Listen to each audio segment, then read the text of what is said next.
Good evening, I'm Kurt Gutgsell, and leading up to the NFL Draft, which starts tomorrow, the Indianapolis Colts have been very busy. They signed quarterback Phillip Rivers and trade for defensive end DeForest Buckner this offseason. Indianapolis Colts Radio Network sideline reporter Lara Overton breaks down the Colts offseason.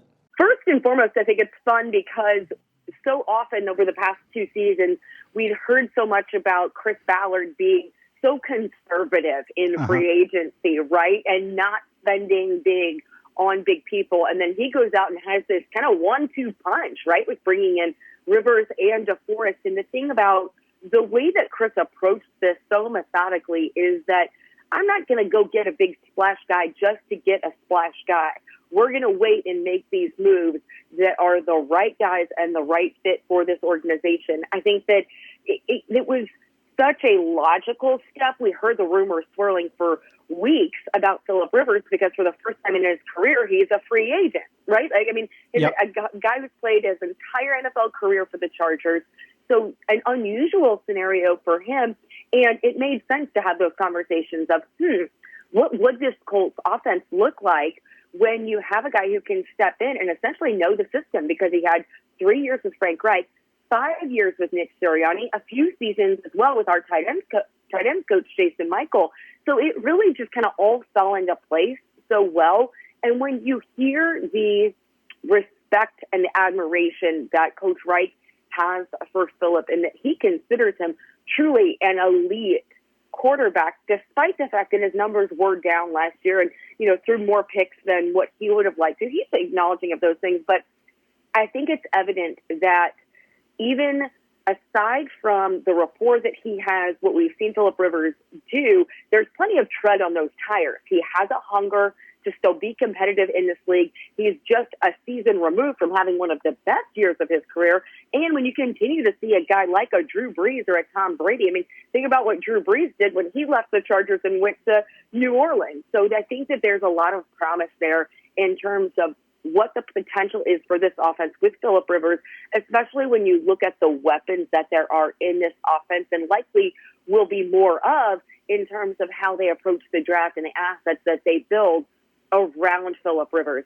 Then with DeForest Buckner, I mean, we knew going in that Chris was going to invest to some degree in that defensive line. He puts a high priority on the 3 technique. He loves having elite level athletes in the trenches. And he's formed an incredible offensive line, right? He's done it on the offensive line.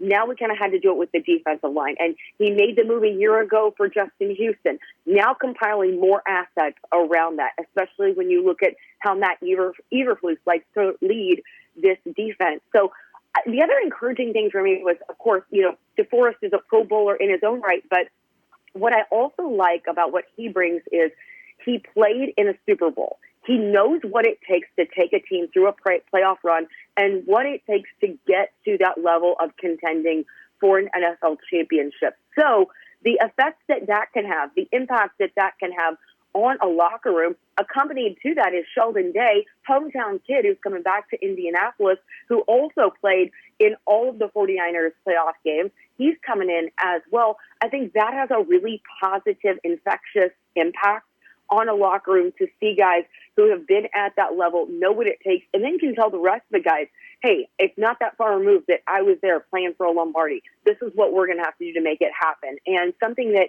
these guys all possess, in addition to their elite skill as football players, is really elite level leadership as well. And that's something that I know that Chris and Coach Reich put a really high priority on, and I'm excited to see the influence that they have. It's already a very strong locker room, a high-character locker room, tons of great leaders when you talk about guys like Darius Leonard, Anthony Walker, T.Y. Hilton, Jack Doyle. I mean, list goes on, right?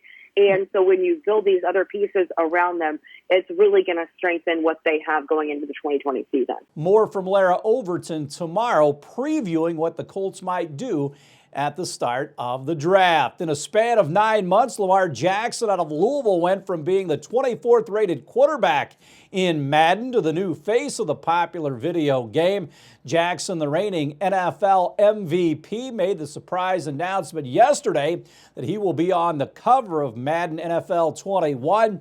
In his second NFL season, Jackson captivated the NFL by becoming the first player in league history to produce more than 3,000 yards passing and 1,000 yards rushing in a single season. At age 23, he became the third youngest player to win the league MVP. Only Hall of Fame running back Jim Brown, who was honored as NFL MVP in 1957 and 58, was younger than Jackson.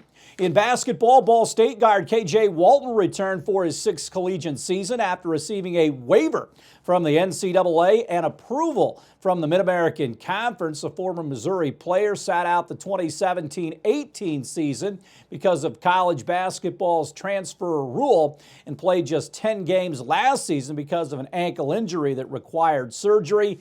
He has started 35 of the 42 games he's appeared in with the Cardinals and averaged 11.7 points and 5 rebounds per game.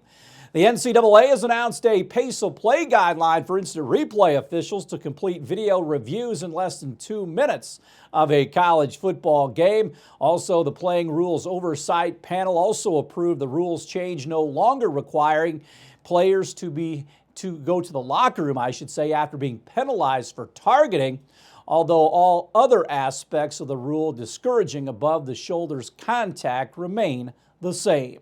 Stay tuned. We'll have more WJTS 18 news right after this.